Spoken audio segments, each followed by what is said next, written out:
All right, let's talk about a challenge that I think every single researcher and marketer knows all too well. How do you take this absolute mountain of data and turn it into a report that's sharp, persuasive, and actually makes things happen? Well, that's what we're here to do. Let's build that perfect blueprint together.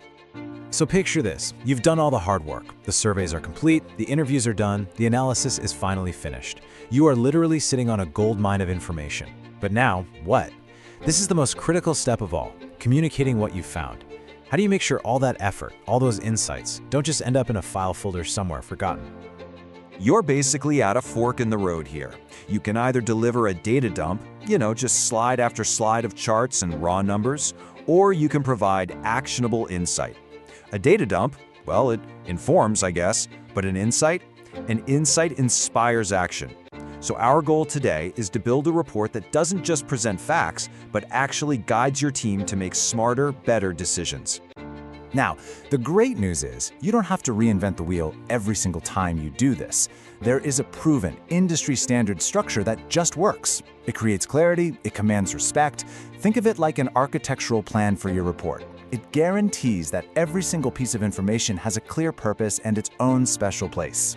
And here it is, the 6-part blueprint. It's a journey, really. We start with the executive summary, which is the 30,000-foot view. Then we set the stage with the introduction and methodology. After that comes the heart of it all, the findings.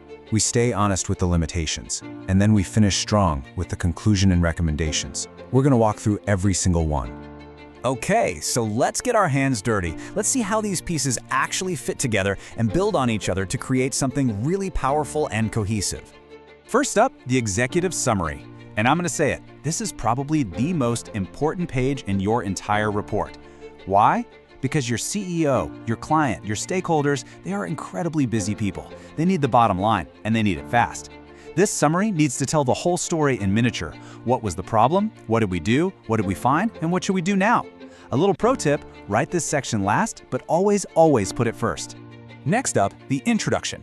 This whole section is about answering one big question. Why? Why did we even do this research? So right here is where you'll lay out the business problem you were trying to crack. You'll list your specific research goals, and you'll give just enough background info so your reader has all the context they need right from the get-go. The methodology section. You know what this is all about? It's about building trust. It's you saying, here's exactly how we got our answers. Who did you talk to? What tools did you use? By being super transparent about your process, your sample size, how you collected data, your analysis techniques, you're showing your audience that your results are solid, credible, and professionally done. And now for the main event, the findings. This is the absolute heart of your report. Your job here is to present the data clearly and, this is key, objectively. Use charts, use graphs, use tables, make it easy to understand. But remember, you're sticking to the facts here, just the what. Save all your brilliant interpretation for the end. Okay, including a limitations section might feel a little counterintuitive, but trust me, it's the mark of a real professional. No research project is perfect, right? Maybe there were time constraints or the sample size wasn't as big as you'd hoped. Acknowledging these things doesn't weaken your report. It actually strengthens your credibility by giving honest, important context to your findings. And finally, we get to the payoff, the so what section. This is where you bring it all home. You circle all the way back to those original research questions and you give direct answers based on everything you found. And most importantly, you provide clear, concrete, and actionable recommendations. What should the business do next? This right here is the section that delivers all the value.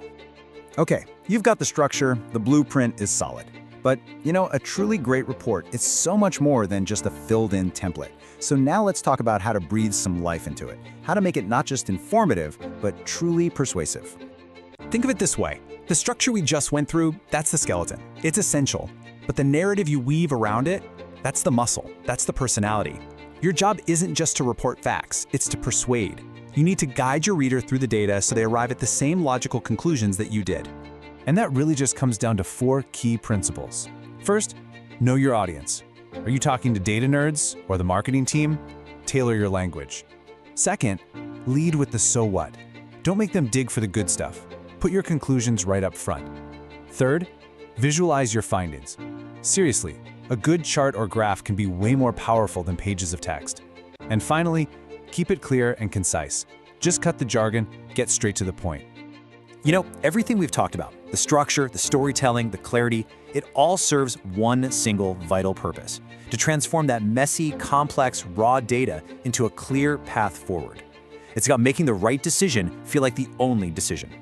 So, the next time you sit down to work on a report, I want you to ask yourself this one simple question. Are you just creating another document that's going to be filed away? Or are you crafting a tool that's going to drive a real decision? The choice, as they say, is yours.